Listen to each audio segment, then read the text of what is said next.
like this. So let's talk about the difference between a logo and a brand, right? Because companies spend way too much time on their logo. Just like people on YouTube spend way too much time on their hair. I'm told they spend way too much time on their hair.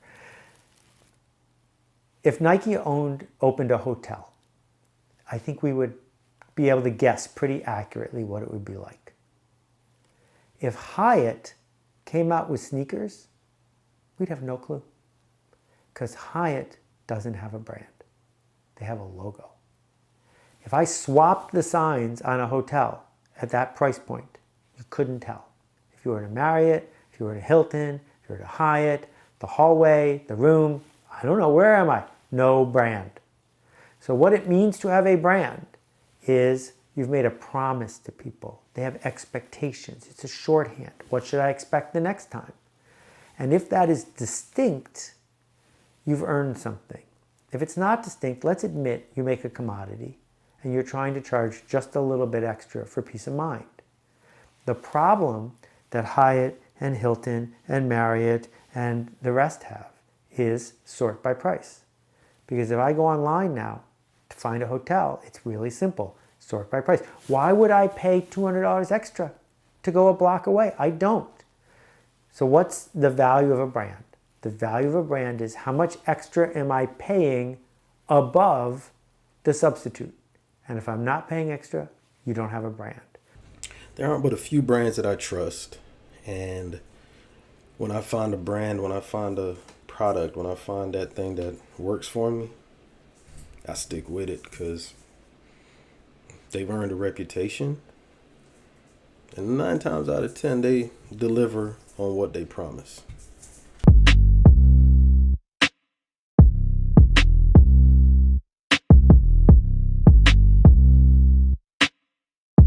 What up, y'all? I'm Christopher Markland, and welcome back. Today we're going to be talking about your work is your brand. You are your brand. You as an author is your brand. I don't think a lot of authors realize that there's way more to it than just writing your manuscript. There's way more to it than just being published. The entrepreneurial aspect of it, the business owner aspect of it has got to kick in, because if not, you're just going to have a book on a shelf. You're just going to have a book in the Amazon library and you're not going to have sales. Now, how do you translate sales? Because just like Seth Godin just said, you have got to separate yourself from just being a logo and instead being a brand. Think about it. Like you said, it's a commodity and we live in a place. That's what Amazon, for instance, is known for. You can shop 10 different products and what are you going to do? You're either going to buy the one that you trust or you're going to buy the one that's cheapest. And you best believe that if your book is not a known quantity, in other words, they don't know who you are because people publish books every day.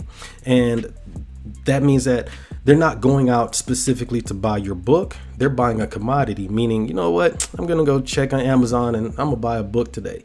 All right. So what happens is, hey, that's a pretty cool cover. The reviews look all right. 1 or 2 reviews that who knows, you probably, but anyway, you don't talk about your friends leaving reviews for you, but 1 or 2 reviews. All right, I'll take a shot on it. The price is right. It's only $1.99 for the ebook or whatever. But guess what? They don't buy the book. Instead, what do? They get the sample. I know I'm guilty of it. I've done it because you know what? I don't know this author from Adam. So I'm not going to, and especially a brand new author got one book and they're trying to sell their ebook for $10.99, not gonna happen.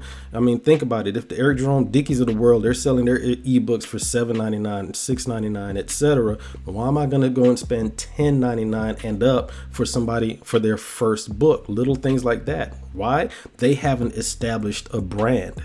I don't know who they are. They're not a trusted commodity or trusted quantity in the space that they're trying to be in. All right. Now, the difference is, I just mentioned Eric Jerome Dickey. The difference with him is he has a brand. People like Derek Jackson, whether you like him or not, the dude has a brand. Stephen King, they have a brand. it's not just the fact that they're names. It's not just the fact that we know who they are. It's not just the fact that, they've done TV, had TV shows, movies, etc., as in the case of Stephen King, but they have all taken the time to build their brand respectively of what, irrespective of what they're doing. Meaning Derek Jackson, he is a relationship guru. You may not agree with his advice, but the bottom line is he has a brand, and that's what he's known for. He's also branched out. He's written a few books. He's also done his cards. He's doing a lot of things in that space. Stephen King, he has a brand. That's the king of horror, no pun intended. But of course, Eric Jerome Dickey, when it comes to African American fiction, that dude there, he sits on top. You know what I'm saying? So he has built a brand. His work is his brand, meaning he has a proven reputation of putting out good books consistently. And that also is the key to building your brand. You have to be patient and you have got to be consistent. Now, for me, my platform is my brand. I am building, and I'm still working on this brand every day. This video is a part of building my brand. I am working to be known as someone who gives good relationship advice when it comes to African American romance. I'm working to make sure that these videos that I'm doing as far as the author advice, the process, giving good solid advice, that's part of my brand. Social media, not just this YouTube channel, but also Instagram, Twitter, that's part of building my brand. When I do the reviews on Ready to Love, in fact, if you don't, go check it out over it's on my channel as well. That is part of my brand. It's all about African American romance. It's all about African American talent. And that's what my brand is known for. And that's the platform I'm building for.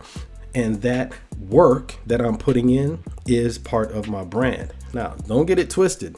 I'm an author first and foremost. And my books, Desperately Seeking, they're part of my brand. The work that I put into those books and writing good books and making sure that they're properly edited, even though I had to go back and redo that, go check my video on editing, that's part of making sure that my brand is not just in the space with God damn, I keep hitting this mic. It's not just a matter of, writing another book and just throwing it into the marketplace and hoping and praying that y'all buy it. No, I am building the brand so that when book 3 comes out, Desperately Seeking Clarity, I've got the pre-orders because people have read Desperately Seeking Exclusivity, my first book, in the Desperately Seeking series, part of that brand. And then Desperately Seeking Pleasure, book 2, people are like, yo, okay, I see what he's doing with the series, part of the brand. So when book 3 comes out, and then I'm working on book 4 as well, when those books come out, people have bought into my brand. They know that if they purchase my book,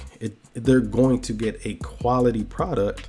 And they also know my brand as far as these videos, as far as my social media content. So they're like, you know what, this dude here puts out quality work. His brand is quality. So I'm going to spend my hard-earned money in purchasing his book, not just getting the sample, but purchasing his book. That's what it's about when it comes to building your brand. Now, like I said, patience is the key. Consistency, even more so, is the key. Think about what it is you are trying to be known for, and then sell to your target audience. All right.